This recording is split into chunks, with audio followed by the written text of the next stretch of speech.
আসসালামু আলাইকুম দর্শক, আমি আপনাদের সাথে সরাসরি যুক্ত হয়েছি রাজধানীর প্রেস ক্লাব থেকে। আপনাদেরকে দেখানোর চেষ্টা করছি এখানকার বর্তমান পরিস্থিতি। দর্শক, আমরা দেখতে পাচ্ছি ঢাকা ও চট্টগ্রাম জেলা সিএনজি অটো চালক শ্রমিক ঐক্য পরিষদের একটি মিছিল সচিবালয় অভিমুখে কিন্তু তারা যাচ্ছে। তারা সচিবালয়কে ঘেরাও করার জন্য যে মিছিলটি নিয়ে সামনের দিকে এগুচ্ছে, আমরা দেখতে পাচ্ছি অসংখ্য পুলিশ সদস্য এবং পিবিআই সদস্যরা কিন্তু এখানে তারা যারা আছেন তারা কিন্তু সেফটির জন্য এবং তাদেরকে বাধা প্রদান করার জন্য তারা সামনে কিন্তু দাঁড়িয়েছে। তাদের যে মিছিলটি, সেই মিছিলটি নিয়ে সচিবালয় যেন না যেতে পারে এমনকি এর জন্যই কিন্তু এখানে অসংখ্য পুলিশ সদস্যরা তাদেরকে ব্যারিকেড সৃষ্টি করছে। দর্শক, আমরা জানি যে পুলিশের সদস্যরা পুলিশ সদস্যরা তারা ব্যারিকেড দিয়ে আন্দোলনকারী অথবা মিছিলকারীদেরকে ছত্রভঙ্গ করার জন্য তারা যে ব্যারিকেড দেয়, সেই ব্যারিকেডে যারাই হামলা করে অথবা যারাই সেই ব্যারিকেডকে ভেঙে সামনের দিকে এগুতে চায় তাদেরকে কিন্তু সেই পুলিশ সদস্যরা ছত্রভঙ্গ করার জন্য অনেক কিছুই তারা করে থাকেন, যেমন লাঠি চার্জ এবং জল কামান নিক্ষেপ করে থাকেন। দর্শক, আজকেও কি এমন বিষয়টি হতে পারে কিনা সেই বিষয়টি আপনারা অবশ্যই দেখবেন, আসলে সেই বিষয়টি ঘটে কিনা।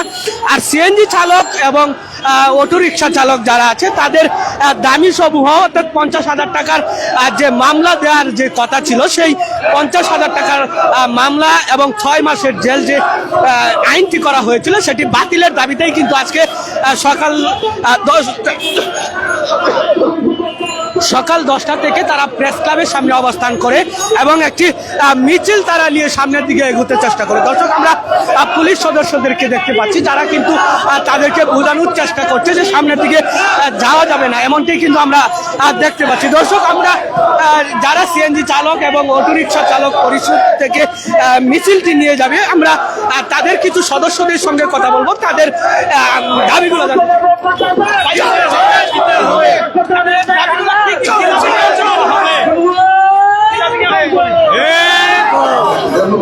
দাবি দেওয়া তো অনেকই আছে, 13 দফা দিছে ঐক্য পরিষদের, এই ঐক্য পরিষদ বাস্তবায়ন চলবো আর কি।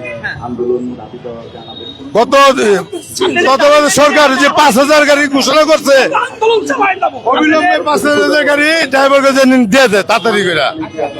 আর বর্তমান যে আমরা যে মিটারে যে দাবি করছি, যে মিটার বাদ দিচ্ছে, আমরা 13 দফার ভিতরে মিটার দাবি আছে একটা, আর 5,000 গাড়ি এইরও একটা দাবি আছে।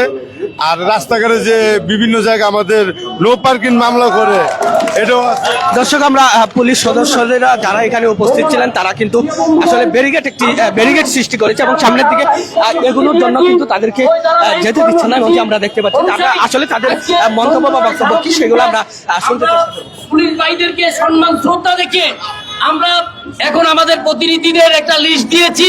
আমরা এই লিস্ট নিয়ে সচিবালয় যাব এবং আমাদের ঢাকা ও চট্টগ্রাম জেলা সিএনজি অটোরিকশা শ্রমিক ঐক্য পরিষদের আহ্বায়ক বক্তব্য দিবেন।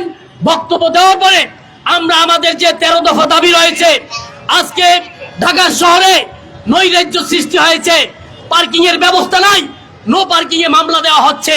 আজকে চালকদের জন্য 20,000 গাড়ি আমরা ঢাকায় দাবি করছি, চট্টগ্রামে 14,000। এই গাড়িগুলো লাইসেন্সধারী চালকদের দ্রুত দেওয়ার জন্য জোর দাবি করছি। আজকে প্রধান উপদেষ্টা, যোগাযোগ উপদেষ্টা, বিআরটি এর চেয়ারম্যান মহোদয়, সবার কাছে আমরা ধারাবাহিকভাবে স্মারকলিপি এর আগেও দিয়েছি, আজকে দেব। আমি চেয়ারম্যান মহোদয়কে বলতে চাই, যোগাযোগ সচিব মহোদয়কে বলতে চাই, আপনাদের যাতে দ্রুত শুভ বুদ্ধি উদয় হয়। আমাদের দায়িত্ব, আমাদের দাবি 13 দফা খুব দ্রুত মেনে নেন।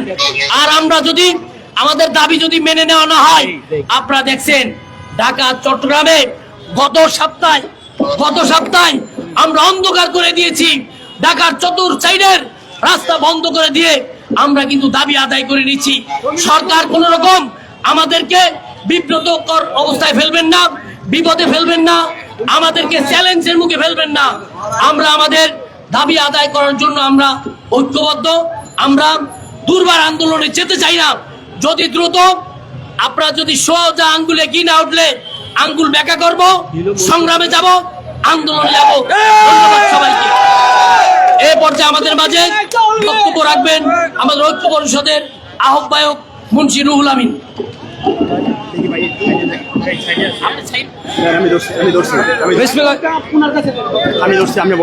বিসমিল্লাহির রহমানির রহিম।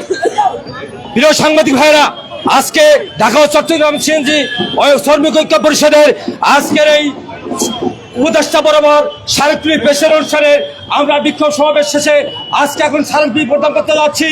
আমরা বলতে চাচ্ছি যে সিএনজি চালকদেরকে কোনোভাবেই খাটো করে দেখার সুযোগ নেই, কারণ আপনারা জানেন সরকার, অনির্বাচিত সরকার, বিগত ফ্যাসিস্ট সরকার এই শ্রমিক স্বার্থ বিরোধী ছিল। তারা 2018 সালে কালো আইন করেছে, সেই কালো আইনের বিরুদ্ধে আজকে শ্রমিকরা মাঠে নেমেছে, আন্দোলন সংগ্রাম করছে। শ্রমিকরা কি করতে পারে এদেশের সাংবাদিক সমাজ জানে, বিশ্ব জানে। 36 জুলাইয়ের আন্দোলনের মাধ্যমে ফ্যাসিস্ট সরকার বিতাড়িত হয়েছে এবং আমরা এই শ্রমিক স্বার্থের জন্য আমরা আবারও আন্দোলন সংগ্রাম করবো। এই কারণেই যে 13 দফা দাবি আদায় না হওয়া পর্যন্ত আমাদের আন্দোলন চলবে। সে আন্দোলন সংগ্রাম করার জন্য আমরা একটি নির্ধারিত কর্মসূচি দিয়েছি। আজকে স্মারকলিপি প্রদান 25 ফেব্রুয়ারি হচ্ছে চট্টগ্রামে মানববন্ধন কর্মসূচি এবং 27 ফেব্রুয়ারি হচ্ছে বিএটিএ প্রধান কার্যালয় ঘেরাও কর্মসূচি। সেখানে সকল শ্রমিকদের আহ্বান জানিয়ে আজকে সাংবাদিক এবং বিশেষ করে পুলিশ কর্মকর্তাবৃন্দ সকলকেই সিএনজি অটোরিকশা শ্রমিক ঐক্য পরিষদের পক্ষ থেকে ধন্যবাদ, মোবারকবাদ জানিয়ে আমাদের আন্দোলন সংগ্রামে সার্বিক সহযোগিতা কামনা করে আমরা শেষ করছি। খোদা হাফেজ।